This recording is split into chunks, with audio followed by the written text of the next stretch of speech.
Alright guys, jadi hari ini kita ada di chapter ke-7 yang mana nanti kita akan belajar kelas kata yang terakhir yaitu kata keterangan ya. Jadi kata keterangan ini masuk ke dalam bab frase yang kedua.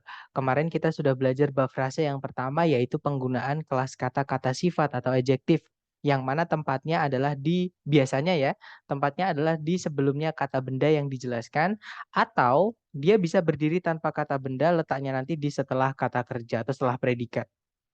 Seperti itu. Nah, nanti kalau teman-teman menemukan, masalahnya adalah tentang phrasing gitu ya. Nah, tapi, tempatnya itu di selain kata sifat, nah berarti itu adalah tempatnya kata keterangan. Gitu ya, teman-teman. Jadi karena phrasing itu cuma 2 bab, yaitu babnya adjektif, penggunaan kata sifat, sama bab adverb, penggunaan kata keterangan. Oke? Jadi langsung saja kata keterangan itu ada 2 bentuk atau ada 2 jenis ya teman-teman, yaitu yang murni kalau teman-teman cek di kamus itu memang adverb, kelas katanya memang keterangan ya. Tapi ada juga, keterangan itu yang bentuknya bukan keterangan teman-teman, bentuknya adalah preposisi yang diikuti oleh kata benda atau pronoun sebagai objek dari preposisinya ya. Nah tapi atau bisa dibilang seperti ini teman-teman, semua preposisi itu aturannya harus punya objek gitu ya, harus ada kata benda atau kata ganti setelahnya. Seperti itu, sebagai objeknya yang nanti akan dirubah menjadi keterangan. Nah, kecuali satu preposisi, yaitu preposisi to. Kalau preposisi to itu boleh diikuti verb satu. Gitu ya, tapi hanya preposisi to saja teman-teman. Kalau preposisi yang lain mau diikuti verb setelahnya, maka verb setelahnya harus dirubah menjadi kata benda atau istilahnya gerund. Ada yang masih ingat teman-teman, gerund itu bentuknya verb keberapa? Verb ing. Iya betul, verb ing teman-teman. Ya, jadi kalau ada preposisi mau diikuti verb setelahnya, itu umumnya atau harusnya atau normalnya itu diikuti verb ing. Kecuali to ya, kalau to adalah verb satu, walaupun ada beberapa kasus to itu boleh diikuti verb ing. Seperti itu. Nah, jadi untuk contohnya, contohnya yang bentuk keterangan yang, pure atau murni ya, teman-teman, itu adalah misalnya di keterangan tempat. Nah, misalnya ada here artinya di sini, there artinya di sana, upward artinya ke atas, downward artinya ke bawah, outside artinya keluar atau di luar juga bisa, inside artinya di dalam atau, ke dalam gitu ya, somewhere artinya di suatu tempat dan masih banyak lagi. Nah, itu kalau teman-teman cek kelas katanya memang adverb gitu ya, teman-teman. Nah, tapi ada juga keterangan tempat yang dibuat dari preposisi, contohnya at home, di rumah, at school, di sekolah, at the hospital, di rumah sakit, in a room, di sebuah ruangan atau di suatu ruangan, near the lake, di dekat danau itu, over the hill, di atas bukit itu, dan masih banyak lagi. Gitu ya. Nah, keterangan selain keterangan tempat ada juga lagi keterangan waktu. Contohnya teman-teman yang bentuknya murni, kata keterangan adalah yesterday artinya kemarin, tomorrow artinya besok, now artinya sekarang, already artinya sudah, dan masih banyak lagi. Nah, sedangkan keterangan, waktu yang dibentuk dari preposition plus noun contohnya adalah at night artinya setiap malam atau di malam hari. Kemudian ada in 1907, di tahun 1907. Contoh lagi, during World War II, selama Perang Dunia II. Dan masih banyak lagi. Ya, teman-teman boleh berkreasi menggunakan preposition plus noun seperti itu. Nah, kemudian ada juga selain adverb of time, kita punya adverb of manner atau keterangan cara ya, teman-teman. Contoh yang murni, keterangan cara murni kalau dicek di kamus itu keterangan adalah warmly. Nah, kalau teman-teman menemukan ada kata sifat, kok ditambahi akhiran ly, nah kata sifat itu berubah kelas kata, teman-teman. Bukan lagi kata sifat tapi menjadi kata keterangan, lebih tepatnya adverb of manner. Ya, jadi warm itu artinya hangat, dia kata sifat. Nah, tapi kalau warmly itu kata keterangan. Adverb of manner artinya dengan ramah. Beautifully dengan indah atau dengan elok. Swiftly artinya dengan cepat dan masih banyak lagi ya, teman-teman. Nah, kemudian contoh yang dibuat dari preposition plus noun, contohnya on foot artinya dengan berjalan kaki. With a knife dengan sebuah pisau, like wind seperti angin atau bagaikan angin gitu ya, dan masih banyak lagi teman-teman.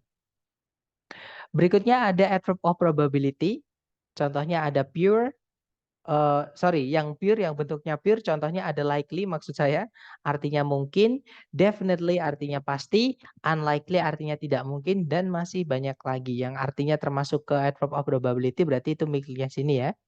Kemudian ada juga adverb of probability dibentuk dari preposition plus noun. Contohnya in all likelihood, artinya mungkin. Without a doubt, artinya pasti. Dan masih banyak lagi. Berikutnya kita punya adverb of negation, caranya bilang tidak atau bukan ya. Kalau yang murni itu kita punya not, artinya tidak atau bukan. Kalau yang dibentuk dari preposisi kita punya by no means, artinya tidak atau bukan. Seperti itu.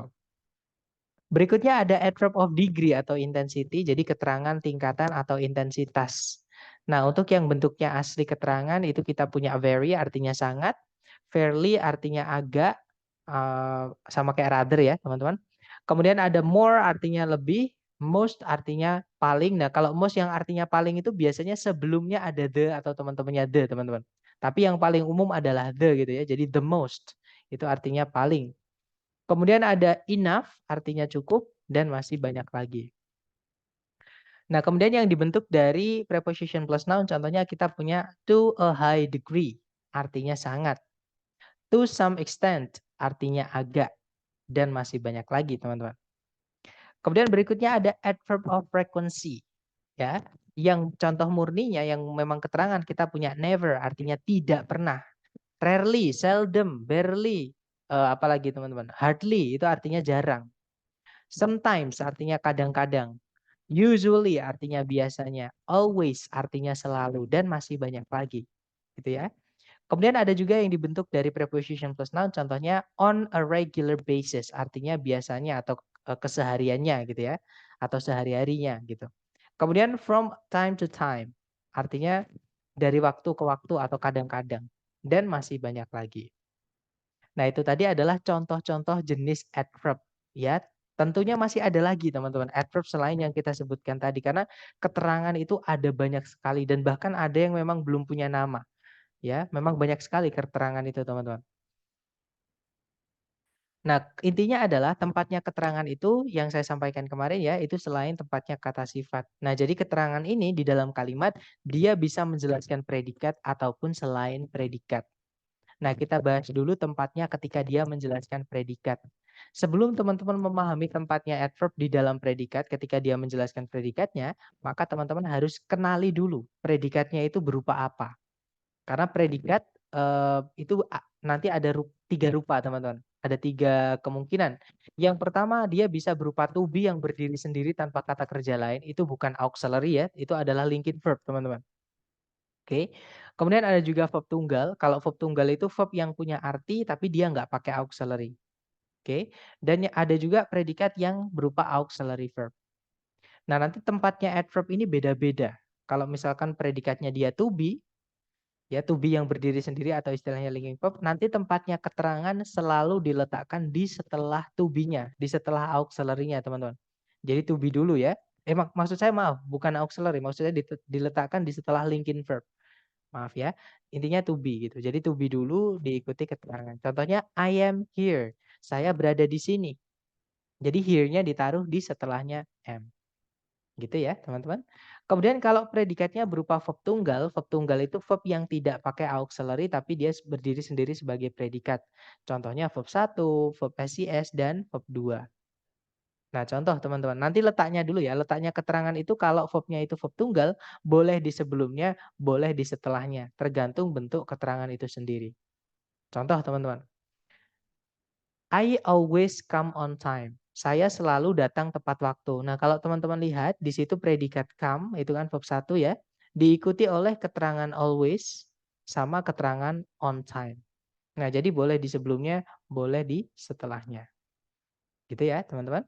Kemudian kalau predikatnya berupa auxiliary verb, sudah punya auxiliary yang terpisah, nah maka nanti keterangan itu selalu diletakkan jangan di sebelumnya auxiliary pertama, teman-teman. Saya ulang lagi, keterangan jangan diletakkan di sebelumnya auxiliary pertama.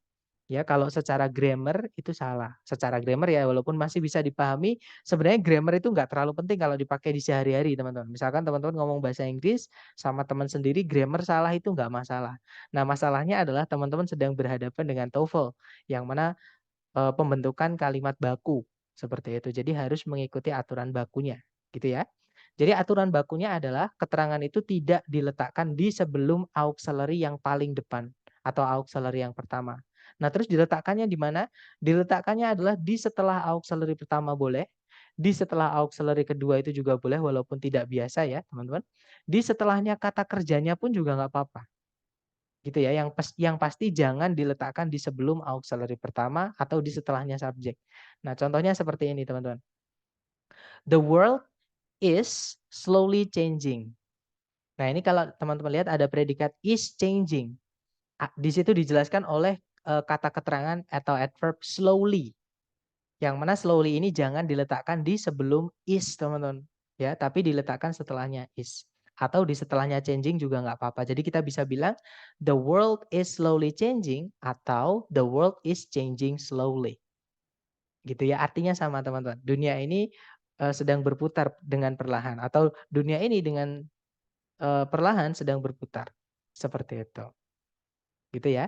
Nah, itu adalah letak kata keterangan ketika menjelaskan predikat. Teman-teman tidak perlu hafal, maksudnya nggak perlu dihafalin ya maksudnya, karena hafalan bukan belajar. Teman-teman, saran saya nanti setelah kelas sambil mendengarkan rekaman, sambil teman-teman mencatat. Ya, kemudian sambil mengerjakan latihan, teman-teman buka catatan teman-teman. Kalau ada yang belum dipahami, ditanyakan ke saya ya di Japri seperti itu. Nah, kita lanjut. Tadi ada saya menyebutkan istilah auxiliary, teman-teman. Nah, sebenarnya auxiliary ini sudah kita singgung sedikit ya, kalau nggak salah di hari pertama, saya lupa. Nah, auxiliary itu apa? Auxiliary itu pengertiannya adalah verb, teman-teman, atau kata kerja, yang mana lebih tepatnya adalah kata kerja bantu. Jadi auxiliary itu sejenis kata kerja, tapi dia kata kerja bantu. Maksudnya, dia tidak bisa berdiri sendiri di dalam predikat. Harus ada kata kerja yang dibantu setelahnya. Nah, auxiliary sendiri itu ada 4 keluarga ya, atau 4 kategori. Yang pertama ada keluarganya do, yaitu do, does, did. Ada yang masih ingat teman-teman? Kalau ada do, does, did, verb setelahnya harus verb keberapa? Bab 1. Bab That's right. 1. Verb 1 ya, teman-teman, betul. Nah, kemudian auxiliary yang kedua itu dari keluarganya to be, yaitu is, am, are, was, were, be, been, being.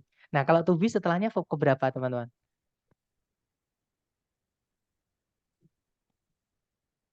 Verb 3. Betul, verb 3. Sama, satu lagi? Verb ing. Verb ing. Verb Jadi betul. Jadi to be itu boleh diikuti 2 jenis kata kerja ya, teman-teman, tapi cuma to be yang boleh seperti ini. Jadi to be itu boleh diikuti verb ing, to be juga boleh diikuti verb 3. Nah, selain to be semuanya pasti gandengannya satu. Contohnya kalau do, does, did itu gandengannya pasti verb 1. Gitu ya. Nah, kemudian berikutnya ada keluarganya auxiliary have. Kita punya have, has, had. Yang mana verb gandengannya adalah verb keberapa, teman-teman? Kalau have, has, had. Verb 3. That's right, verb 3 ya, teman-teman. Atau kalau di tenses, teman-teman nyebut ini perfect. Ya, entah itu present perfect atau past perfect. Seperti itu. Dan yang terakhir ada dari keluarganya modal auxiliary. Nah, keluarga modal auxiliary ini masing-masing kata itu artinya beda-beda, teman-teman. Jadi kalau ada will artinya akan, shall artinya akan atau harus, can artinya dapat, bisa, mampu, boleh, mungkin. Nah, can itu paling banyak artinya, teman-teman. Kemudian must artinya pasti, harus. Kemudian may artinya boleh, mungkin, semoga. Tapi kalau yang diartikan semoga itu dipakainya di speaking biasanya. Oke, kalau di TOEFL structure ya pasti artinya kalau nggak mungkin ya boleh atau bisa seperti itu. Kemudian yang berikutnya ada might artinya mungkin, should artinya sebaiknya atau seharusnya, could artinya dapat tapi lampau ya. Kemudian would artinya akan tapi tidak dilakukan. Nah, yang pasti apapun modalnya, verb gandengannya adalah verb keberapa, teman-teman? Kalau modal. Verb 1. Ya, betul, verb 1 ya. Nah, kalau teman-teman lihat di sini tidak ada verb SES, tidak ada juga verb 2. Nah, kenapa? Karena verb SES dan verb 2 itu tidak boleh pakai auxiliary, teman-teman. Ya. Jadi verb tunggal. Sedangkan auxiliary sudah punya gandengan masing-masing. Seperti itu. Oke. Lanjut lagi, teman-teman. Kita kembali ke adverb. Tadi kita pembahasan adverb ya. Nah, adverb atau kata keterangan itu selain menjelaskan predikat, dia juga bisa menjelaskan selain predikat. Misalnya, dia bisa menjelaskan adjektif, teman-teman. Kemarin kan kita sudah belajar tuh, adjektif itu ada banyak ya, dibagi menjadi 3, dan setiap pembagian itu ada pembagiannya lagi. Gitu ya, teman-teman. Contoh, 3 jenis adjektif yaitu determiner, deskriptif atau epithet, dan non-adjunct. Nah, ini sudah sesuai urutan, teman-teman. Oke. Nah, di tengah-tengahnya atau di sebelumnya adjektif ini yang sepanjang ini tuh bisa disempilin oleh keterangan. Nah, nanti tempatnya seperti ini, teman-teman. Jadi sebelumnya determiner itu boleh diisi oleh adverb of probability, setelahnya diikuti adverb of negation, setelahnya diikuti adverb of distinguishing. Ya, kemudian teman-teman pilih salah satu di dalam kotak oranye ini, nggak boleh muncul ketiganya ya, hanya bisa pilih salah satu untuk satu kata benda. Nah, kemudian diikuti setelahnya boleh, setelahnya lagi boleh, setelahnya lagi boleh. Nah, sebelum ke deskriptif itu disisipin oleh keterangan lagi juga nggak apa-apa, teman-teman. Ya, antara lain ada adverb of degree itu setelah determiner, setelahnya diikuti adverb of frequency juga nggak apa-apa. Ya, baru nanti deskriptif yang ada 8 ini sesuai urutannya, kemudian diikuti non-adjunct, baru kata benda yang dijelaskan. Itulah alasan kenapa saya menyarankan teman-teman dari hari pertama cari dulu predikat. Oke, bukan subjek. Kenapa? Karena subjek atau kata benda di subjek itu bisa dijelaskan oleh kata sifat yang sepanjang ini, teman-teman. Dan kata sifat sepanjang ini itu juga masih bisa dijelaskan oleh keterangan. Jadi bisa panjang banget subjek itu, teman-teman. Gitu ya. Nah, bahkan kata benda itu di setelahnya kata sifat itu boleh setelahnya kata benda itu dijelaskan oleh kata lain, yaitu kata keterangan, teman-teman. Jadi setelahnya kata benda itu kalau ada adverb tidak apa-apa, itu bukan tempatnya adjektif. Kecuali adjektifnya panjang, itu diletakkan setelah kata benda nggak apa-apa, gitu ya. Nah, tapi umumnya letaknya kata setelah kata benda itu adalah kalau mau dijelaskan kata benda lagi itu yaitu keterangan. Gitu ya. Nah, sebelumnya kata benda itu sebenarnya boleh, teman-teman, dikasih keterangan nggak masalah. Nah, kenapa kok saya bilang sebenarnya? Ada syaratnya atau biasanya atau umumnya gitu ya. Umumnya keterangan ketika dia menjelaskan kata benda dan letaknya di sebelumnya itu tidak bisa langsung. Biasanya itu pasti ada kata sifat di sini. Ada adjektif yang tadi, yang panjang tadi, teman-teman. Gitu ya. Nah, baru setelah kata benda itu keterangan. Nah, teman-teman bisa bayangkan yang sepanjang itu sebelumnya kata benda, di setelahnya kata benda pun sebelumnya predikat itu bisa diisi oleh keterangan lagi. Jadi kadang subjek itu panjang banget, teman-teman. Gitu ya. Nah, contohnya adalah misalnya ada not a good reason to live. Kalau diartikan bukan alasan yang baik atau bukan tujuan yang baik untuk hidup, misalnya ini contoh aja. Ya, di situ ada kata benda reason dijelaskan oleh kata sifat a good. Nah, di sebelum kata sifatnya ada kata keterangan yaitu not. Itu adverb of negation, teman-teman. Setelahnya reason itu ada to verb 1, namanya adalah adverb of purpose, teman-teman, atau keterangan tujuan. Ya. Jadi keterangan itu ada banyak banget. Salah satunya to verb 1 atau to infinitive itu adalah keterangan tujuan atau adverb of purpose. Gitu ya, teman-teman. Nah, kemudian selain kata benda, kata keterangan sendiri itu bisa dijelaskan oleh kata keterangan yang lain. Jadi adverb menjelaskan adverb itu juga nggak apa-apa, teman-teman. Contohnya adalah not here, artinya bukan di sini. Nah, kata keterangan tempat di sini dijelaskan oleh kata keterangan not. Seperti itu, teman-teman. Nah, ini tadi adalah penjelasan terakhir mengenai kelas kata yang terakhir. Maksud saya penjelasan mengenai kelas kata yang terakhir, yaitu keterangan dan preposisi, teman-teman. Ya, intinya adalah kapan kita memerlukan keterangan. Jadi ketika masalahnya adalah tentang phrasing, tapi itu tempatnya bukan tempatnya kata sifat. Berarti itu tempatnya kata keterangan. Seperti itu, teman-teman. Nah, kemudian kita lanjut sebentar di chat sepertinya ada bertanya. Beg your pardon, Mister, can you explain it one more time, please? Gini, kalau gini gimana, Mas? Karena adverb ini materinya banyak ya. Nanti teman-teman bisa lihat rekaman video. Karena kalau saya harus menjelaskan lagi dari awal, bakal banyak banget nanti. Jadi mengulang waktu. Dan saya nanti ada kelas lagi, teman-teman, jam 8. Jadi mohon maaf, saya nggak bisa mengulang lagi dari awal, Miss. Nanti bisa lihat dari video rekaman ya. Nanti kalau bingung, teman-teman bisa eh, kecepatan dari ya nggak apa nanti bisa lihat rekaman videonya gitu ya sambil teman-teman mencatat. Oke. Oke, mohon maaf teman-teman. Nah, sekarang kita ke special word atau kata yang penggunaannya khusus gitu ya. Jadi ada teman-teman kata itu yang penggunaannya khusus. Nah, contohnya ada really sama very. Artinya sama-sama sangat ya teman-teman. Dan mereka satu keluarga. Mereka adalah keluarga dari adverb of degree atau intensity.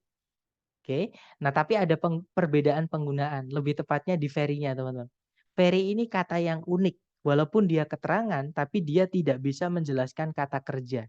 Ya, jadi very tidak untuk menjelaskan kata kerja atau verb. Ya, jadi kalau kita mau bilang saya sangat mencintaimu, kita nggak boleh bilang I very love you. Ya, teman-teman, dan gak enak juga didengar. Nah, bagaimana dengan I love you very much? Nah, itu beda. Itu very-nya menjelaskan much, teman-teman. Bukan menjelaskan kata love-nya. Seperti itu. Jadi very tidak bisa menjelaskan kata kerja. Oke. Jadi kalau misalnya ada kalimat kita mau bilang, aku sangat ingin pergi ke pantai. Nah, di situ kata sangat menjelaskan kata ingin. Yang mana ingin itu adalah kata kerja atau verb. Kita nggak bisa bilang, I very want to go to the beach. Nggak bisa, teman-teman. Ya, kita bilangnya adalah I really want to go to the beach. Seperti itu. Oke. Kemudian contoh lagi misalnya ada aku sangatlah lelah atau aku sangat capek gitu ya. Yang mana lelah atau capek itu adalah kata sifat bukan kata kerja. Maka kalau mau pakai very nggak apa-apa teman-teman. Jadi pakai really juga nggak apa-apa. Jadi kita bisa bilang I am really tired atau I am very tired. Gitu ya. Nah, very atau really di sini menjelaskan kata sifat tired. Nggak bisa kata sifat menjelaskan kata sifat, nggak bisa teman-teman. Itu yang saya maksud dengan pokoknya kalau titik-titiknya itu selain tempatnya kata sifat, itu tempatnya keterangan. Seperti itu. Contoh terakhir, aku tidak begitu mengerti atau aku tidak sangat mengerti tentang berita itu. Nah, begitu atau sangat di sini menjelaskan kata kerja mengerti ya atau know gitu ya. Yang mana kata kerja tidak boleh dijelaskan oleh very. Jadi kita nggak bisa bilang I do not very know. Nggak enak teman-teman. Tapi kita bisa bilang I don't really know about the news. Gitu ya.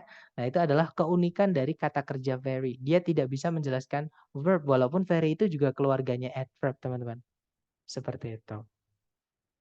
Kemudian berikutnya, maaf teman-teman saya lupa menghapus coret-coretannya. Nah kemudian yang berikutnya ada penggunaan kata enough. Artinya cukup. Nah, untuk penempatan enough ini, teman-teman nanti lihat yang dijelaskan itu kata apa. Kalau enough menjelaskan kata benda, itu nanti enough-nya dulu, baru benda. Tapi kalau yang dijelaskan itu selain kata benda, misalnya kata kerja, kata sifat, atau kata keterangan, maka enough letaknya di belakangnya. Jadi penempatannya aja, karena kelas katanya beda teman-teman. Enough kalau menjelaskan kata benda itu enough-nya kata sifat.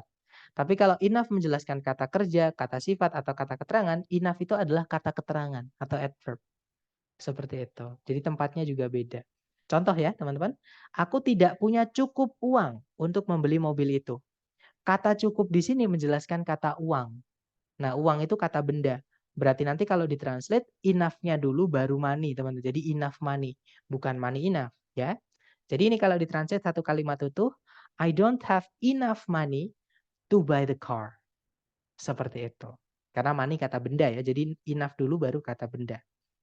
Kemudian contoh kedua, Diana cukup berani untuk menantang Rudolf. Nah, di situ cukup menjelaskan kata berani, yang mana berani itu adalah kata sifat. Jadi enough-nya nanti diletakkan di setelahnya, teman-teman. Jadi ini kalau ditranslate, Diana is brave enough to challenge Rudolf. Nah, itu brave enough, bukan enough brave. Ya. Nah, sekarang bagaimana dengan yang ketiga, teman-teman? Kalau kalimatnya dia cukup mahir berbahasa Inggris. Mahir itu bahasa Inggrisnya good, teman-teman. Baik atau bagus. Nah, itu kira-kira kita bilangnya good enough atau enough good. Good enough. That's right, good enough ya. Karena good itu adalah kata sifat atau adjektif. Maka letaknya enough-nya adalah di setelahnya. Jadi good enough, bukan enough good. Ini nanti kalau ditranslate jadinya he is good enough at English. Seperti itu. Ya, teman-teman. Nah, kemudian ada pengecualian untuk enough ini. Jadi pengecualiannya itu bukan di bentuk, tapi di makna, teman-teman. Enough ini tidak bisa menjelaskan kata lain yang artinya sama-sama cukup. Nanti dianggap sebagai pleonasm. Kalau teman-teman mau nyari di Google, apa aja sih pleonasm itu, misalnya kayak repeat again, itu nggak perlu again, teman-teman. Kalau mau bilang ulangi ya repeat gitu ya. Atau again gitu bisa, salah satu aja. Jadi jangan bilang repeat again. Repeat itu sudah ulangi lagi, dikasih lagi. Kan gak enak. Nah itu kalau teman-teman mau nyari namanya pleonasm. Jadi pemborosan makna teman-teman. Pengulangan gitu ya. Seperti itu. Dan kalau penggunaan enough ini yaitu sufficient enough. Jadi kalau diartikan cukup-cukup atau cukup memadai, itu dianggap pemborosan. Ya, dianggap incorrect secara makna kalau dalam bahasa Inggris. Adequate enough itu juga sama, itu dianggap sebagai pemborosan makna, teman-teman. Ya, jadi cukup memadai itu dianggap pemborosan kalau di dalam bahasa Inggris atau pleonasm seperti itu. Try again. Nah, kalau try again nggak apa-apa. Yang nggak boleh retry again. Karena retry itu artinya coba lagi, dikasih again. Coba lagi-lagi. Kan nggak enak, teman-teman. Jadi, try again nggak apa-apa. Betul. Tapi kalau yang salah, repeat again. Nah, repeat itu sudah artinya ulangi, ulangi lagi, dikasih lagi. Ulangi lagi-lagi. Kan nggak enak, teman-teman. Seperti itu. Gitu ya. Contoh lagi ada let's join us. Let's join us itu juga pemborosan, teman-teman. Karena let's itu adalah singkatan dari let us. Nah, let us join us, yang ada us-nya jadi 2. Jadi nggak enak seperti itu, teman-teman. Oke, lanjut lagi ke penggunaan special word yang ketiga, yaitu penggunaan kata ever, artinya pernah ya kalau dalam bahasa Indonesia, teman-teman. Nah, kita bisa bilang let's join aja, atau join us nggak apa-apa. Let's join atau join us, salah satu. Oke. Nah, kemudian untuk ever, teman-teman, ya, itu artinya pernah tidak bisa dipakai di kalimat positif biasa. Nah, kapan kita pakai ever? Kita pakai ever ketika di kalimatnya itu ada ungkapan superlatif, itu yang pertama. Superlatif itu caranya kita bilang yang paling dalam bahasa Inggris, teman-teman. Nah, kita bisa pakai the most untuk bilang yang paling ya. The most. Kita juga bisa pakai est. Nah, kapan pakai the most, kapan pakai est, itu sama dengan kalau the most itu dulu kita belajar komparatif ya, itu more. Oke, kalau est itu dulu kita belajar komparatif itu er, yang di belakangnya tambahkan er. Itu aturannya sama, teman-teman. Seperti itu. Gitu ya. Jadi jumlah silabelnya atau apa namanya? Jumlah suku katanya. Kalau panjang ya pakainya the most beautiful. Tapi kalau pendek contohnya big, besar, itu biggest. Seperti itu, bukan the most big, ya. Nah, contohnya adalah platypus adalah hewan yang paling aneh. Nanti kalau ditranslate, platypus is the weirdest animal ever. Nah, di situ pakai ever nggak apa-apa karena ada the weirdest. Itu superlatif namanya, teman-teman. Artinya yang paling aneh. Weird itu artinya aneh, gitu ya. Kemudian selain di kalimat yang ada superlatifnya, di kalimatannya juga nggak apa-apa pakai ever. Walaupun kalimatannya nggak pernah keluar di soal structure TOEFL yang ITS ya, teman-teman. Karena pasti berakhiran dengan titik, bukan berakhiran dengan tanda tanya. Nah, tapi untuk pengetahuan aja, ever nggak apa-apa di kalimatannya. Contoh, apakah kamu pernah ke Kawah Ijen? Nah, itu kalau ditranslate, have you ever been to Kawah Ijen? Nah, bahkan ini bisa kita pendekkan, teman-teman. Have you-nya bisa kita hilangkan. Jadinya, ever been to Kawah Ijen? Nah, itu sudah jadi pertanyaan nanti. Pernah ke Kawah Ijen? Seperti itu. Tapi itu informal ya. Kalau sama teman nggak apa-apa. Tapi kalau sama misalnya teman-teman punya profesor atau dosennya, kalau bisa jangan. Jadi lebih bagus yang utuh, yang secara grammar tepat karena itu baku, itu formal seperti itu. Kemudian berikutnya ever juga boleh dipakai di kalimat negatif. Contoh teman-teman, tidak ada satupun yang dibuat manusia itu bertahan selamanya. Kalau ditranslate pendek ya jadinya, nothing's ever built to last. Nah itu tanda petik S itu singkatan teman-teman dari is. Ya ini saya ambil dari lirik lagunya Green Day kalau nggak salah. Judulnya 21 Guns. Mungkin ada beberapa teman yang di sini yang tahu ya. Jadi di situ liriknya ada yang berkata nothing ever built to last. Artinya tak satu pun yang pernah dibuat manusia itu bisa bertahan selamanya. Seperti itu. Dan yang terakhir di kalimat yang ada conjunction if-nya teman-teman. Atau kalau di buku grammar kita sekolah dulu nyebutnya adalah conditional sentence atau kalimat pengandaian. Ya, jadi kalau ada if-nya pakai ever nggak apa-apa. Contoh, jika kamu nanti sempat ke sini, aku akan mengajakmu berkeliling di sekitar air terjun. Nah ini kalau ditranslate, if you ever come to visit, I will show you around the waterfall. Nah itu pakai ever nggak apa-apa karena ada if. Seperti itu. Dan yang terakhir untuk special word di soal TOEFL itu ada perbedaan kata nor, no, not, sama non, teman-teman. Nah, mereka ini memiliki kelas kata yang berbeda. Karena kelas katanya berbeda ya di dalam kalimat penggunaannya atau fungsinya di kalimat itu beda-beda juga, teman-teman. Contoh yang pertama nor. Kita belajar nor dulu di conjunction fanboys. Ya. Jadi nor itu penggunaannya ya sama dengan conjunction terutama yang fanboys. Dan kalau dia menghubungkan dua subjek dua predikat nanti jadi penanda inversi. Materi kita hari keempat. Ya, jadi penanda inversi nomor 3. Subjek predikat setelahnya nor itu harus dibalik ketika nor menghubungkan dua SP. Seperti itu. Kemudian berikutnya ada no. No itu adalah keluarganya determiner. ya, yaitu kata sifat. Yang mana setelahnya harus ada kata bendanya. Itu adalah keluarganya determiner, teman-teman. Gitu ya. Kemudian berikutnya ada not. Not itu yang kita hari ini bahas, yaitu keterangan. Fungsinya di kalimat menjelaskan kata kerja lagi, menjelaskan kata keterangan juga boleh, kata sifat juga boleh. Gitu ya. Nah, kalau kata benda, itu nanti ada syaratnya. Umumnya sebelumnya kata benda itu nanti ada kata sifatnya dulu. Baru sebelumnya lagi ada kata keterangan not, ini nggak apa-apa. Seperti itu. Kemudian yang terakhir ada non. Non itu sinonim dari nothing, atau nobody, atau no one, teman-teman.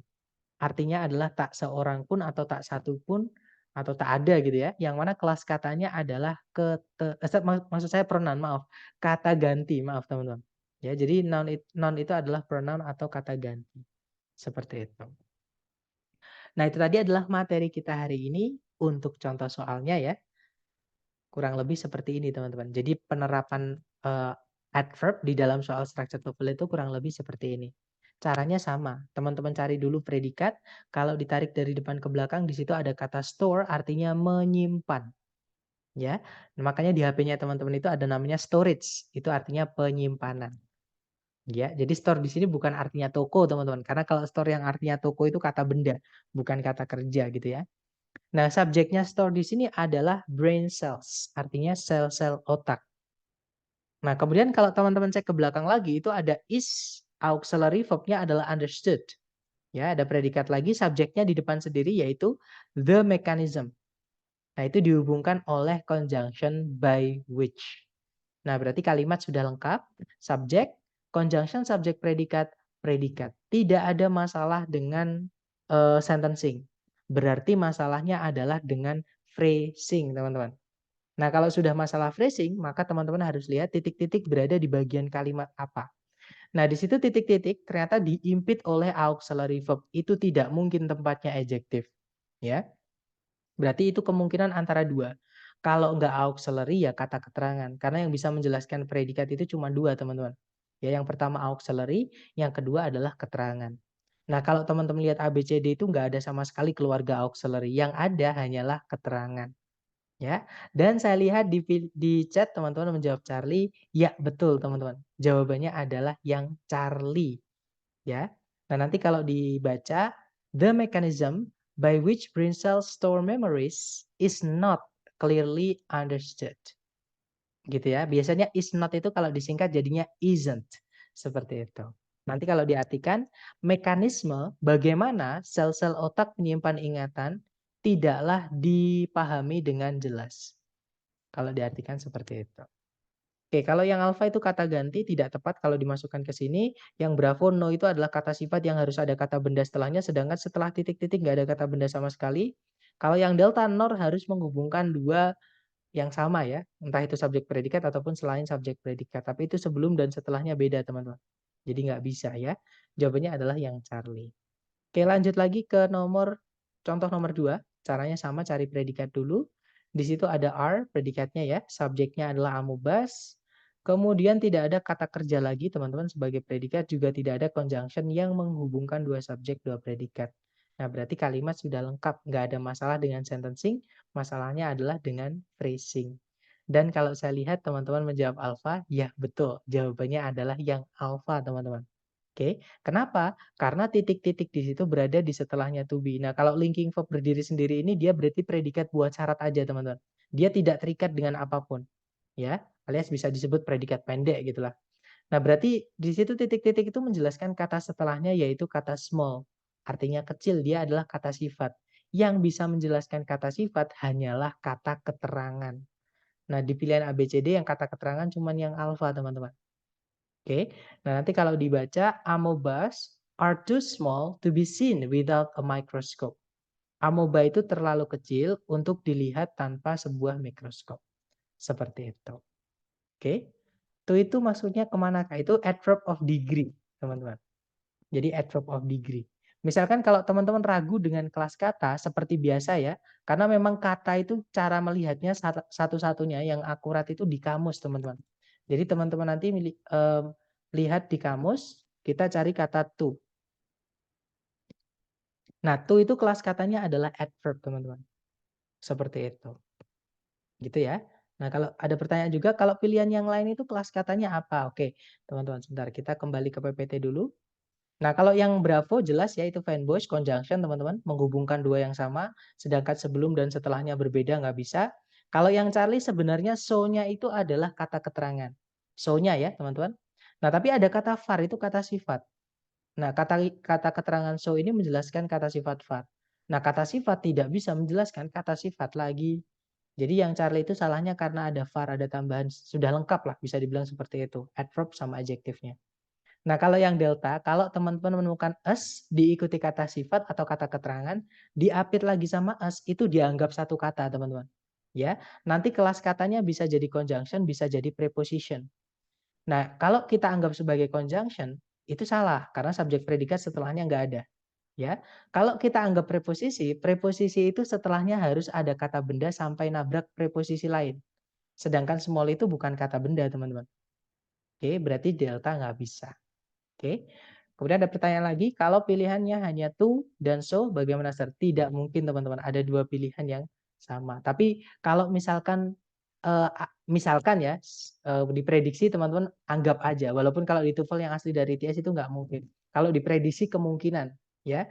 Nah, tapi kalau ada seperti itu materi hari ke-8 nanti, Mas. Jadi so yang artinya sangat, to yang artinya terlalu, itu ada gandengannya sendiri-sendiri. Nanti kita bahas di hari ke-8. Seperti itu. Oke, kita lanjut ke contoh ketiga, teman-teman. Caranya sama, dicari predikat dulu ya. Di situ ada predikat showed, subjeknya adalah Sculptor and Whitney. Kemudian ada conjunction that, subjeknya adalah her parents, predikatnya adalah recognized and encouraged. Oke, nah berarti kalimat sudah lengkap, subjek predikat, conjunction subjek predikat. Nah, nggak ada masalah dengan sentencing, masalahnya adalah di phrasing. Kalau teman-teman lihat, di setelahnya titik-titik itu ada kata a child, artinya seorang anak, itu kata benda. Nah, kata benda kok diletakkan di sebelumnya predikat, itu adalah subjek. Kita tidak bisa biarkan ini tetap menjadi subjek, teman-teman. Kenapa? Karena subjeknya nanti double. Ada 3 nanti subjeknya jadinya, ya. Nah, kemudian bagaimana terusan? Kita rubah menjadi keterangan. Caranya gimana? Tambahkan preposisi di sini. Jadi yang merubah kelas kata itu hanya preposisi, teman-teman. Ya, kelas kata apa yang dirubah? Yaitu kata benda atau kata ganti menjadi keterangan, gitu ya. Nah, kalau keterangan itu adalah pilihan yang terakhir. Maksudnya di kalimat itu ada keterangan, tidak ada pun juga nggak apa-apa. Ya, ada keterangan berapapun nggak masalah. Yang pasti jangan ada keterangan yang sama untuk menjelaskan satu kata. Seperti itu. Gitu ya. Nah, jadi jawabannya adalah yang delta. Alfa salah kenapa? Karena predikat tidak boleh muncul di awal kalimat dan kita juga memang tidak butuh predikat lagi. Kalau yang Bravo itu kebalik, teman-teman. Konjungsinya di belakangnya subjek predikat. Ya bisa ya.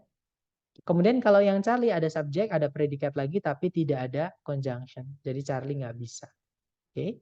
Jadi jawabannya adalah yang delta. Nanti kalau diartikan sebagai seorang anak, pematung and Whitney menunjukkan bakat artistik dan intelektual yang tinggi yang kedua orang tuanya kenali dan dukung. Nah, kalau diartikan seperti itu. Oke, lanjut ke ternyata sudah habis. Mau nanya Silakan, yang Miss. soal tadi. Kalau Tadi misalnya ada koma itu sebenarnya kita boleh tambahin conjunction nggak, Kak? maksudnya di setelahnya, Miss, atau di sebelumnya?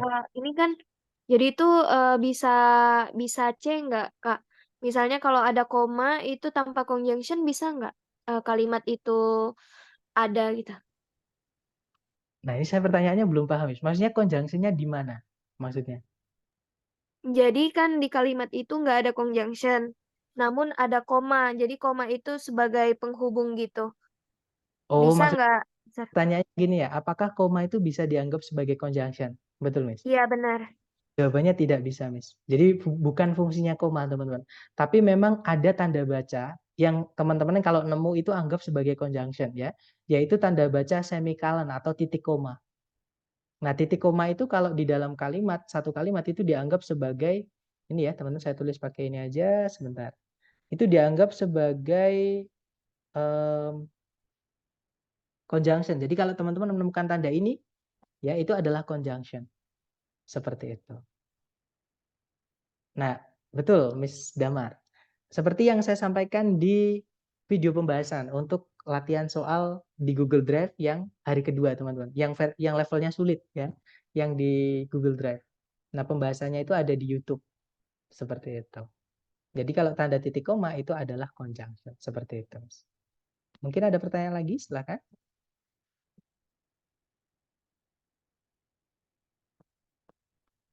Kalau nggak ada, sekarang kita coba ya ke latihan soal buat teman-teman. Silahkan dicoba dulu seperti biasa, jangan takut salah, kita belajar. Nanti jawabannya dikirim di chat teman-teman. 30 detik dimulai dari sekarang, silahkan.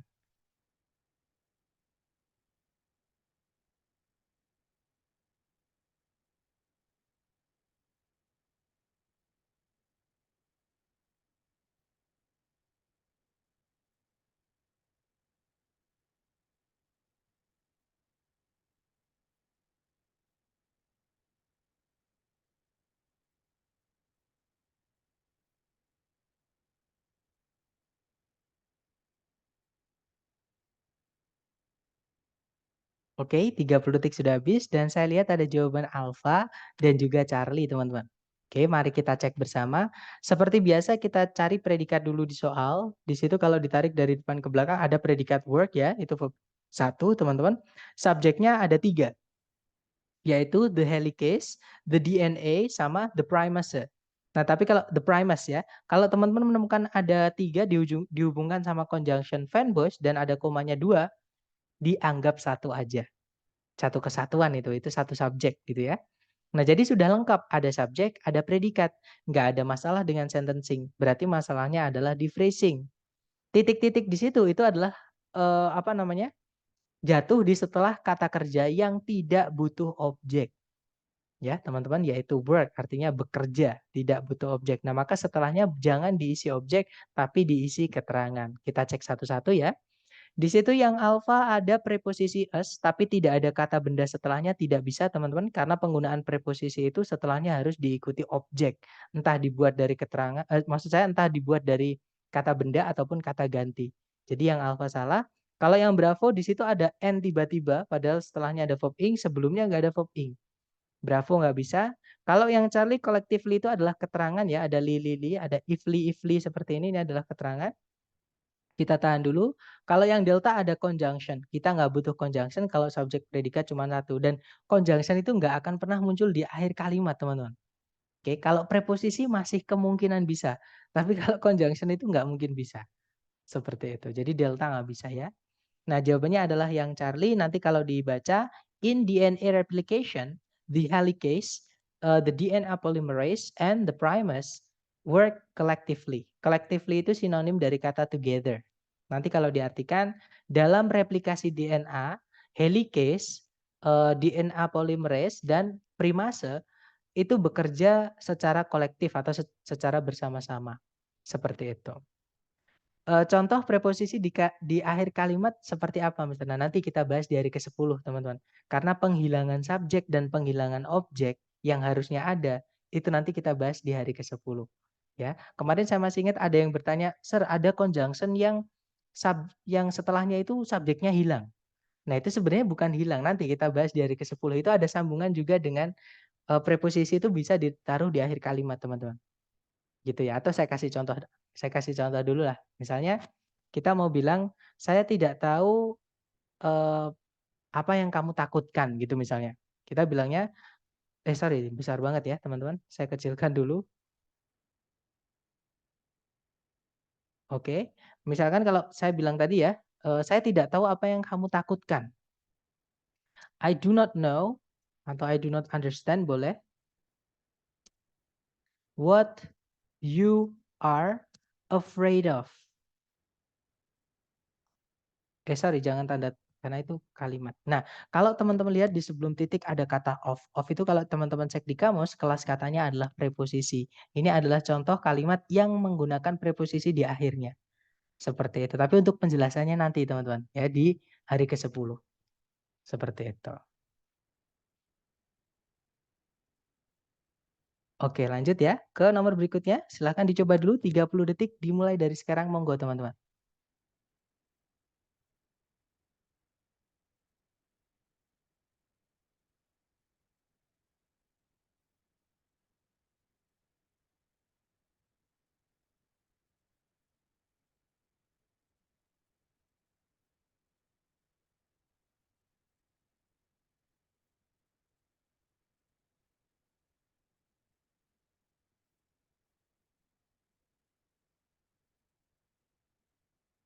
Oke, waktunya habis. Ada jawaban alfa, bravo, sama delta dan ada 2 pertanyaan tadi kelewat ya. Nggak apa, kita bahas dulu soal ini, nanti pertanyaannya kita bahas. Di situ ada predikat occurs, teman-teman, subjeknya fermentation, kemudian di situ ada conjunction us ya. Subjeknya adalah the sugars, predikatnya are converted. Nah, berarti kalimat sudah lengkap, subjek predikat, conjunction subjek predikat. Sentencing nggak ada masalah. Masalahnya adalah dengan phrasing ya. Kalau kita lihat di sebelum titik-titik itu ada kata kerja occurs. Dia tidak butuh objek ya, teman-teman. Masih ingat occur itu adalah salah satu contoh kata kerja yang tidak butuh objek. Nah, setelahnya titik-titik ada kata benda. Nah, ini nggak boleh kita biarkan tetap jadi kata benda karena ini nanti jadi objek, teman-teman. Sedangkan occurs itu tidak butuh objek. Jadi ini harus kita rubah jadi keterangan. Nah, gimana cara merubah kata benda menjadi kata keterangan? Tambahkan preposisi saja sebelumnya. Gitu ya. Jadi carikan ABCD yang preposisi saja. Oke. Nah, kebetulan di pilihan ABCD preposisi cuma satu, yaitu yang alfa. Nah, jawabannya yang alfa, teman-teman. Nah, nanti kalau diartikan, fermentasi dari anggur menjadi wine atau minuman anggur merah itu ya, terjadi selama proses penuaan. Ketika atau gimana ya, di sini diartikan ya ketika gitu ya. Jadi ketika kandungan jenis-jenis gula di dalamnya itu dikonversi atau dirubah menjadi alkohol. Seperti itu. Saya kira during itu conjunction. Nah, itu masalah vocab, teman-teman. Kalau masalah vocab, lagi-lagi saya selalu tidak pernah lupa mengingatkan teman-teman untuk membuka kamus. Jangan malas-malas buka kamus, teman-teman. Karena satu-satunya sumber teman-teman yang paling terpercaya itu adalah kamus. Terutama kamus yang monolingual ya, yang bahasa Inggris, teman-teman. Nah, during itu preposition, bukan conjunction. Kalau dicek ke bawah pun tidak ada kelas kata lain, ya kan? Nah, jadi dia bukan conjunction. Dan kalau teman-teman dapat preposisi, maksudnya dapat kelas kata baru, maksudnya dapat kata baru, vocab baru, tolong ditulis biar nggak hilang. Preposisi itu kata tambah kah? Nah, teman-teman boleh mengartikan masing-masing sesuai yang teman-teman pahami ya. Kalau saya nyebutnya preposisi, teman-teman. Nah, kalau dalam bahasa Indonesianya apa? Saya juga belum nemu. Gitu. Ada yang nyebutnya kata depan. Padahal tambahan di depan kata itu ada sendiri namanya imbuhan. Prefix itu beda, teman-teman. Ya. Jadi beda. Makanya saya berusaha untuk tidak mentranslate ke dalam bahasa Indonesia tapi apa ya? Menganggap kalau preposisi itu seperti itu, teman-teman. Gitu. Jadi kalau ditanya bahasa Indonesia preposition itu apa? Preposisi. Kalau saya gitu. Kalau teman-teman pemahamannya misalnya itu kata tambah sering nyebutnya. Enggak apa-apa, teman-teman. Karena yang penting teman-teman paham penggunaannya. Masalah nama, teman-teman itu namai Wawan, namai Tono, namai Joko, enggak apa-apa. Ya, jadi itu hanya nama. Seperti itu. Oke, dapat ya? Kita lanjut lagi sebentar, tadi ada pertanyaan yang belum terjawab, ada 2. Yang pertama adalah contoh, tadi sudah yang contoh preposisi di kalimat akhir. Oh ini atasnya. Kak, kalau yang alfa, maksudnya soal sebelumnya tadi ya. Kalau yang alfa itu setelah collectively diikuti kata benda boleh nggak? Jawabannya nggak boleh, Miss. Keterangan collectively tidak boleh menjelaskan kata benda. Karena yang menjelaskan kata benda itu bukan keterangan tapi kata sifat. Nah, kecuali kalau di situ bukan collectively, itu kolektif. LY-nya hilang, setelahnya diikuti kata benda, tidak apa-apa, teman-teman. Karena itu nanti jadi kata sifat kalau LY-nya dihapus. Seperti itu. Gitu ya. Tapi kalau us, adverb noun jawabannya nggak boleh. Nggak bisa, teman-teman. Oke. Lanjut lagi. Sebentar, satu lagi. Maaf, teman-teman. Kalau saya translate-nya I don't know what you worry about, boleh nggak, Sar? Jawabannya boleh, teman-teman. Jadi untuk bilang dalam bahasa Inggris itu tidak melulu translation-nya atau mentranslate-nya harus satu doang, itu enggak. Caranya kita bilang saya tidak tahu itu banyak banget. I have no idea. I don't know about that. Misalkan lagi I have no information about that misalnya. I have no clue misalnya. I am clueless. Banyak untuk bilang saya tidak tahu, intinya artinya sama, bisa dipahami maksudnya seperti itu, nggak apa-apa. Gitu ya, teman-teman. Oke, lanjut lagi ke nomor berikutnya. Dicoba dulu, jangan takut salah. 30 detik dimulai dari sekarang. Monggo, teman-teman.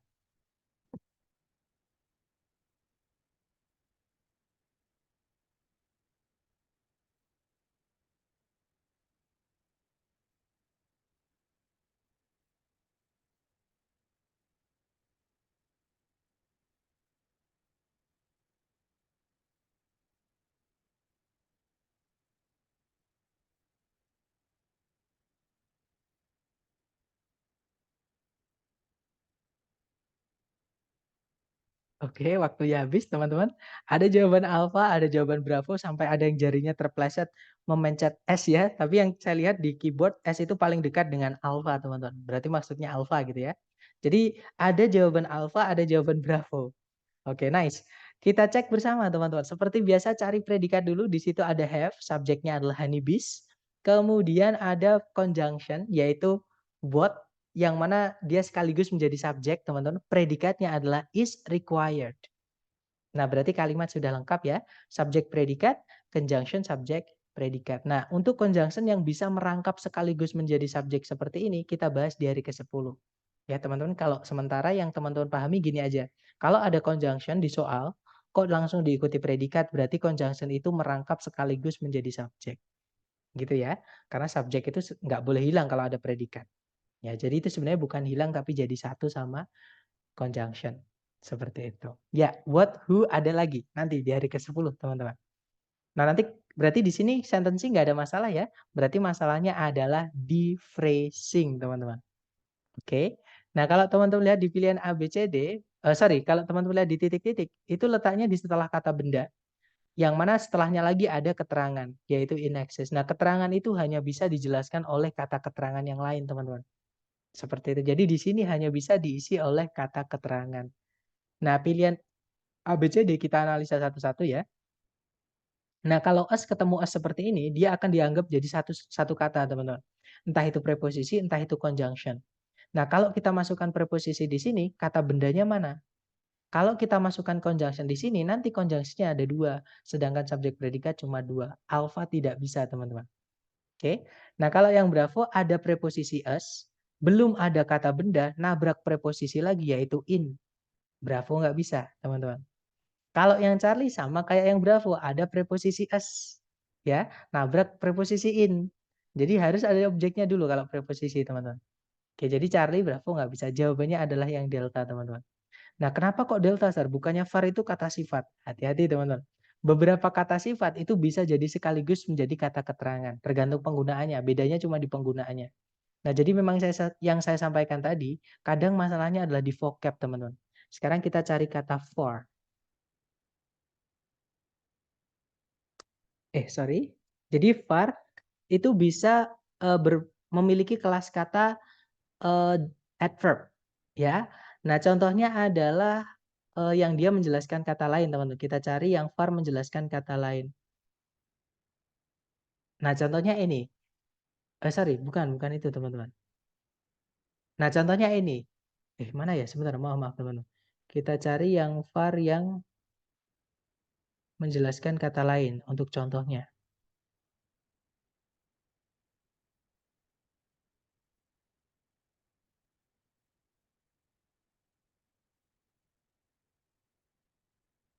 Sebentar. Nah, contohnya ini, teman-teman. Ada far better.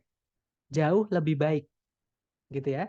Contoh lagi adalah var yang diikuti. Kalau tadi kan var in, teman-teman. Kita cari ada nggak ya? Var in. Di sini ada far too long. Nah, ini adanya far beyond. Beyond itu preposisi juga, teman-teman. Sama dengan in. Gitu ya. Jadi far itu bisa jadi kata keterangan.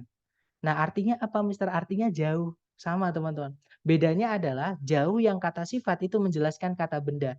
Contohnya rumah yang jauh.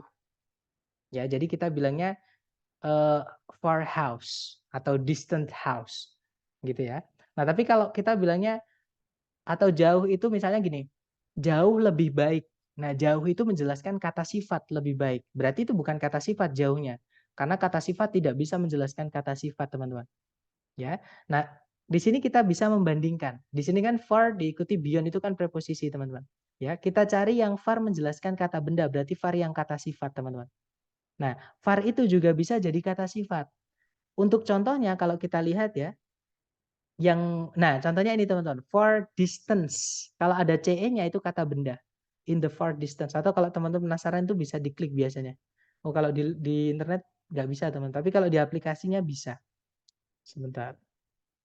Kita cari yang jelas far diikuti selain. Nah, contohnya on the far side. Side itu juga kata benda, teman-teman. Seperti itu. Nah, ini contoh yang far-nya kata sifat. Jadi kata sifat itu menjelaskan kata benda, sedangkan kata keterangan tadi itu menjelaskan selain kata benda. Jadi contohnya tadi mana ya teman-teman? Yang far beyond tadi. Nah ini, far beyond its real value. Nah misalkan teman-teman penasaran, bener nggak sih kata Mr. P beyond itu preposisi? Kita cek aja teman-teman, biar lebih yakin ya, biar nggak gentayangan nanti teman-teman. Nah beyond itu bisa jadi preposition ketika setelahnya ada kata bendanya. Dia juga bisa jadi adverb ketika dia berhenti tanpa kata benda setelahnya. Contohnya ini teman-teman. Beyond, titik, itu berarti dia keterangan, bukan preposisi. Nah, kalau yang preposisi itu contohnya yang kedua, beyond the river. Nah, setelah beyond ada objeknya. Itu bedanya, teman-teman. Makanya saya bilang, kelas kata itu penggunaannya beda-beda. Nah, kalau kita bisa memahami setiap penggunaan kelas kata, nanti gampang kita bisa, misalkan ada satu kata kok kelas katanya banyak, pasti penggunaannya beda. Tergantung kelas katanya, seperti itu. Kemudian, wah banyak teman-teman. Sebentar, saya baca satu-satu ya. Mister, yang as itu harus ada as itu apa ya? Tidak selalu. Jadi, tapi kalau teman-teman menemukan ada as dan di tengah-tengahnya ada sesuatu, itu anggap jadi satu kesatuan. Gitu ya. Tapi kalau as apakah selalu ada asnya? Jawabannya tidak. As di sini apa, Sar? Maksudnya di soal yang tadi ya, teman-teman. Sebentar, saya buka di ini. Nah, kalau as di soal ini dia adalah preposisi, teman-teman. Oke, ataupun kalau teman-teman anggap conjunction juga nggak apa-apa, karena as itu kelas katanya bisa preposisi, bisa conjunction. Tapi dua-duanya pasti salah. Kalau as itu dianggap preposisi, setelahnya harus kata benda sebelum dia nabrak preposisi lain. Gitu ya, karena keterangannya belum lengkap, cuman preposisi doang. Kalau dia dianggap sebagai conjunction, setelahnya harus ada subjek predikat. Sedangkan di setelahnya itu bukan subjek predikat. Jadi as itu kelas katanya ada dua, teman-teman.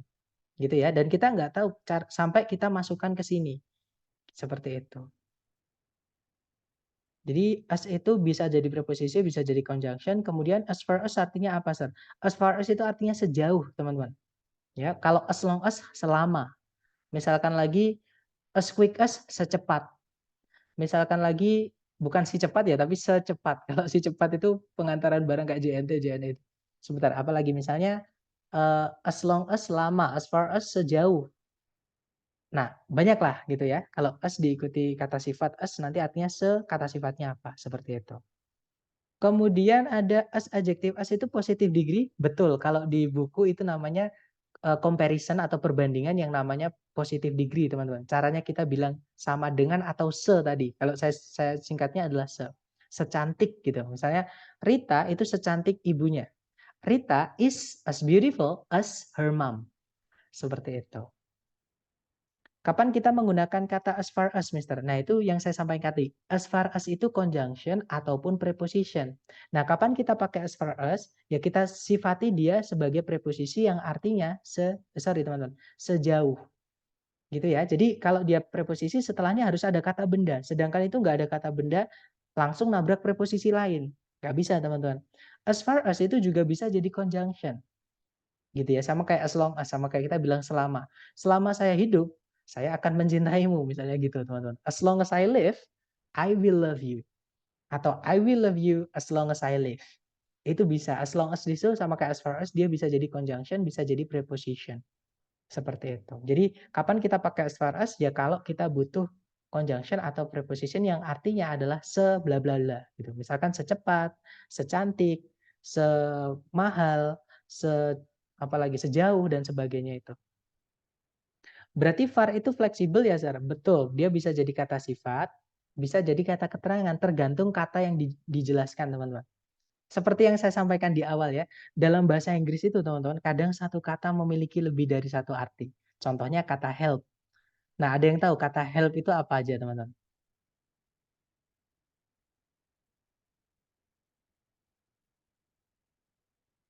Help itu bisa artinya membantu, bisa artinya bantuan.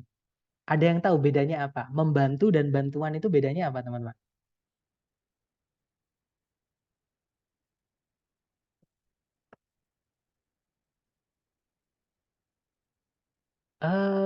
Kalau membantu, dibantu itu kata aktif pasif, Miss. Tapi nah, kalau membantu itu kata kerja, betul? Bisa. Kalau dalam bahasa Indonesia membantu itu kata sifat bisa, tapi kalau dalam bahasa Inggrisnya itu kata sifatnya bukan help, tapi helpful. Gitu ya. Nah, kalau bantuan itu kata benda, betul, teman-teman. Saya butuh bantuan. Nah, itu kan objeknya bantuannya. I need some help. Nah, itu help-nya sebagai kata benda, sebagai objek. Nah, tapi kalau misalkan saya bilangnya I help my mom every morning. Saya membantu ibu setiap pagi. Nah, itu membantu help-nya sebagai predikat. Jadi bagaimana kita bisa tahu help yang artinya membantu sama help yang artinya bantuan, kita lihat letaknya di kalimat di mana. Jadi kalau misalkan saya kembalikan ke as far as tadi ya, gimana kita bisa tahu as far as itu preposisi atau conjunction? Kita coba aja dimasukkan ke sini. Bisa nggak? Nah, ternyata kalau dia preposisi nggak bisa karena nggak ada kata benda setelahnya. Kalau dia conjunction juga nggak bisa, teman-teman. Karena nggak ada subjek predikat lagi setelahnya. Sedangkan di soal sudah lengkap subjek predikatnya. Seperti itu, teman-teman. Jadi, mengikuti kelas katanya apa, penggunaannya di kalimat itu apa. Seperti itu. Nah, kalau teman-teman nanti misalkan penasaran nih dengan kelas kata itu apa aja yang sudah kita pelajari, penggunaannya bagaimana, teman-teman bisa menonton yang versi sore, yang kelas rekaman sesi sore tadi. Karena ada yang bertanya, teman-teman. Atau bertanya atau saya menjelaskan gitu, saya lupa. Gitu ya. Nanti sambil teman-teman mencatat. Karena kalau nggak dicatat, hilang, teman-teman. Seperti itu. Nah, saya ulangi lagi, intinya adalah kadang dalam bahasa Inggris itu nggak enaknya satu kata memiliki lebih dari satu arti. Dan kadang beda arti, beda kelas kata. Beda kelas kata, beda penggunaan di dalam kalimat. Seperti itu. Gitu ya, teman-teman. Atau kita coba lanjut dulu ke berikutnya. Silahkan 30 detik dimulai dari sekarang. Monggo, teman-teman.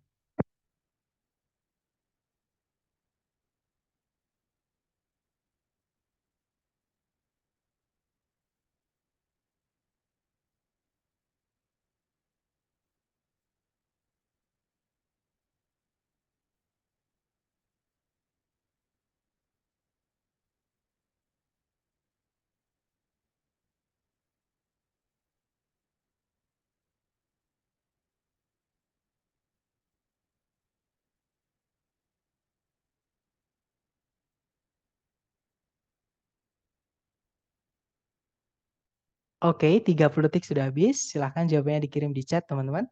Baik, ada jawaban alfa, alfa, bravo. Oke, antara alfa atau bravo seperti biasa kita cari predikatnya dulu di soal. Di situ ada was established, itu predikat, teman-teman. Subjeknya adalah the United Nations, artinya PBB. Kemudian tidak ada predikat lagi, juga tidak ada conjunction yang menghubungkan dua subjek, dua predikat. Nah, berarti kalimat sudah lengkap, teman-teman. Nggak ada masalah dengan sentencing.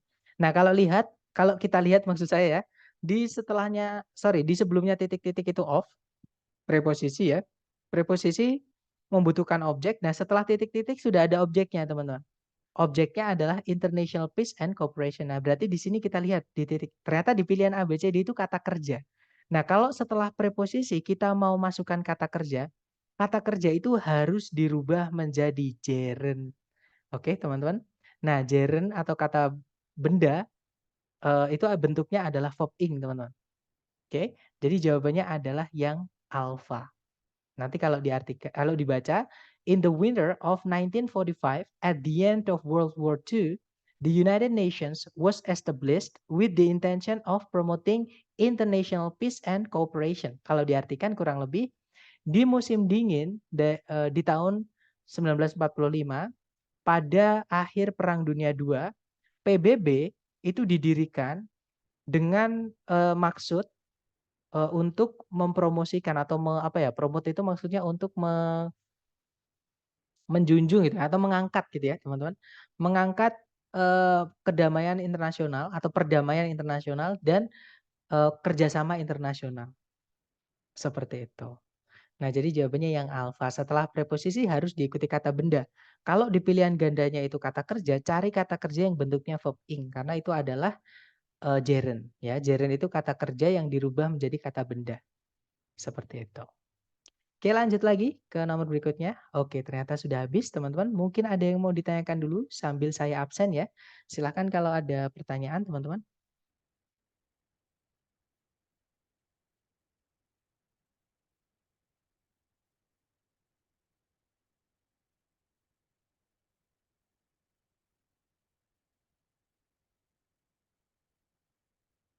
Oke, sudah selesai saya rekam. Kemudian ada pertanyaan, Sir di soal ITS itu ada soal yang bentuknya gini nggak? Ada, teman-teman. Tapi keterangan itu jarang sekali keluar. Jadi yang saya sampaikan tadi, keterangan itu adalah kelas kata yang paling tidak penting di dalam kalimat. Ada itu nggak apa-apa, tidak ada juga nggak apa-apa. Kalau misalnya ada pun, ada berapapun juga nggak masalah, teman-teman. Ya, jadi kelas kata keterangan itu kadang keluar, kadang tapi jarang ya, teman-teman. Tapi sekalinya keluar ya kurang lebih seperti ini tadi. Kemudian verb 3 yang berdiri sendiri bisa berubah jadi kata benda juga nggak, Sar? Nggak bisa, Miss. Jadi yang bisa jadi kata benda saja dari kata kerja itu cuma verb ing. Kalau verb 3 nggak bisa. Nah, kalau verb 3 berdiri sendiri itu fungsinya cuma satu, Miss. Dia akan berubah menjadi kata sifat. Namanya adalah participle. Nah, verb ing juga bisa jadi participle. Nanti artinya yang seperti itu. Kemudian paling banyak muncul soal tipe seperti apa sih, Sir, di TOEFL ITP. Nah, yang perlu teman-teman yang sudah kita pelajari ya, teman-teman, yang perlu teman-teman kuasai adalah chapter 1, 2, 3. Nah, kalau chapter 4 itu pasti keluar, tapi sekali keluar itu cuma satu soal, teman-teman. Di satu paket tes structure itu pasti keluarnya cuma satu soal. Seperti itu. Jadi yang paling sering keluar itu adalah chapter 1, chapter 2, sama chapter 3. Sebenarnya ada satu lagi, yaitu chapter 10. Tapi belum kita pelajari. Nah, chapter 10 itu malah justru yang paling banyak, teman-teman. Materi yang paling banyak keluar, tapi paling sulit gitu ya. Nanti kita pelajari, teman-teman. Oke, gitu ya. Atau nanti kalau teman-teman ada pertanyaan di luar kelas, nanti silahkan japri saya. Feel free to ask me anything, guys. Oke? Nanti ketika saya di luar kelas, saya balas seperti itu. Baik, thank you so much. Chapter 5 belum ada latihannya, Mister. Di Google Drive ya, Miss. Nanti dibuka di Google Drive, di folder hari kelima, di situ ada latihannya. Seperti itu. Baik, thank you so much, guys. See you next time. The last I say, Assalamualaikum warahmatullahi wabarakatuh, and good night, everyone. See you.